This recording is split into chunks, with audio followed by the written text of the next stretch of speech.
This is the third video on accounting terms. Here comes out with accounts payable system. This one is also called as payables or bills payable. Accounts payable is money owed by a business to its suppliers shown as a liability on company's balance sheet or a company's outstanding debts or liabilities to vendors for purchases of goods and services made on credit. An accounts payable is recorded in accounts payable subledger at the time an invoice is vouchered for payment. This tells that when a company purchases goods or when it takes services on credit from the supplier or the creditor or the sundry creditor which needs to be paid back in a particular period of time or within a timing constraint. This one we just call here accounts payable. This is treated as a liability and this comes under the head current liabilities. Accounts payable term is not only limited to the companies. At the household level or an individual like me or you have accounts payable.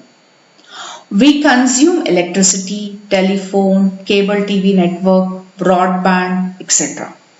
The bills get generated towards the end of the month or towards a particular billing period.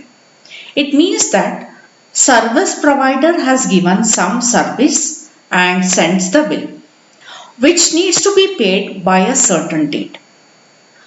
This becomes what? Accounts payable.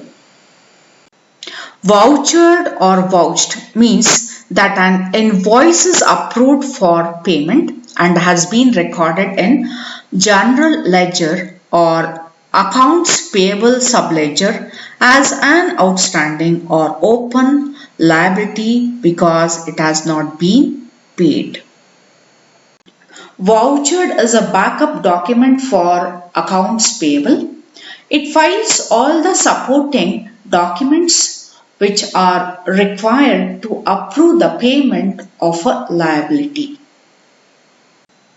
Payables are categorized as trade payables and expense payables. Then what is trade payables? Trade payables are the payables for the purchase of physical goods or products which are recorded in inventory. That one we just call here what? Trade payables. Expense payables are the payables for the purchase of goods or services that are expensed.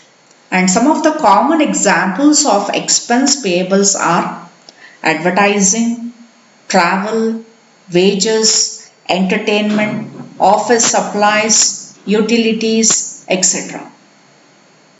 The next one is accounts receivable systems. Accounts receivable is an asset account in the general ledger that documents money owed to a business by customers who have purchases, goods or services on credit.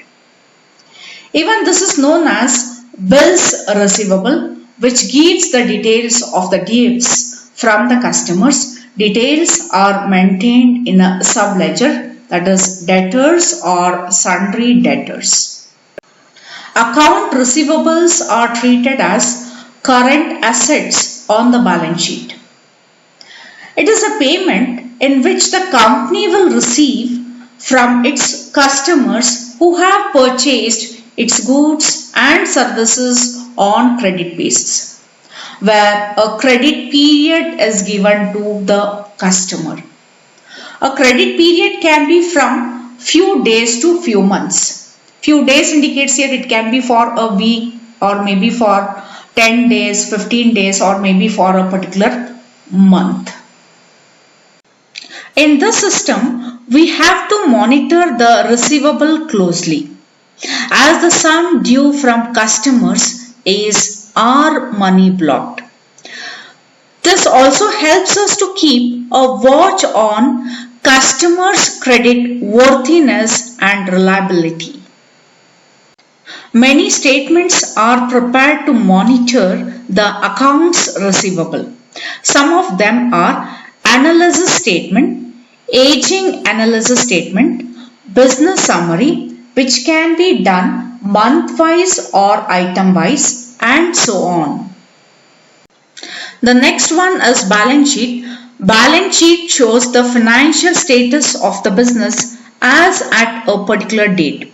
A statement of assets, liabilities and capital of a business or other organization at a particular point in time, detailing the balance of income and expenditure over the preceding period.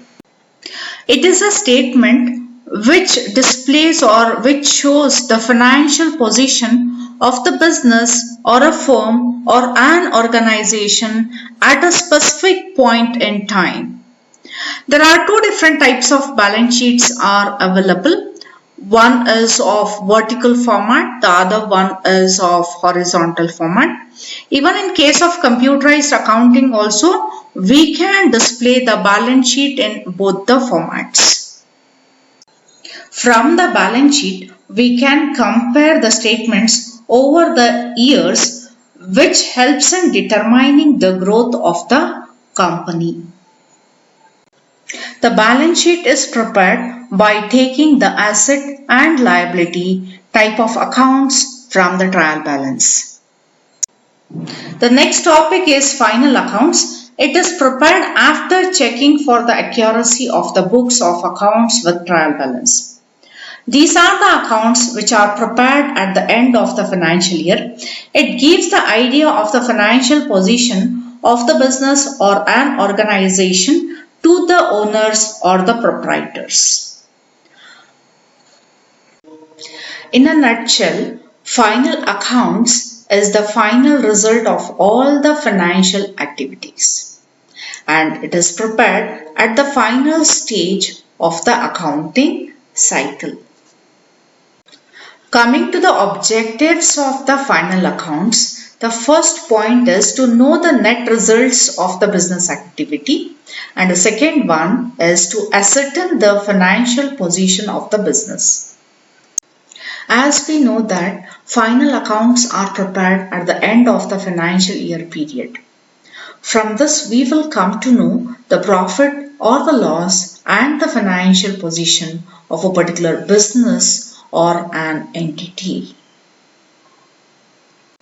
From this statement, we will come to know the profit earned or loss sustained by the business in a particular accounting year period or a particular accounting year. The final accounts includes the trading and profit and loss account and the balance sheet. Next, here we have a table where we can see there are three columns. The first one is trading account. The second one is profit and loss account. Then comes out with the balance sheet. Coming to the trading account is mainly used to determine the gross profit or the gross loss of a business. This will give the details of total sales, total purchases and direct expenses relating to purchase and sales. Trading and manufacturing business deal in sales and purchase of goods. Later, gross profit or gross loss is brought to the profit and loss account. Then coming to the gross profit, the difference between the credit side and debit side total in trading account. If credit side is greater than debit, then that one we just call here the gross profit. If debit is greater than credit, then that one we just call here the gross loss. Coming to the profit and loss account. Profit and loss account shows company's revenue and expenses over a particular period of time. It represents the profitability of a business. And later, net profit or the loss is taken to the balance sheet. Net profit indicates here the difference between credit credit side total and debit side total.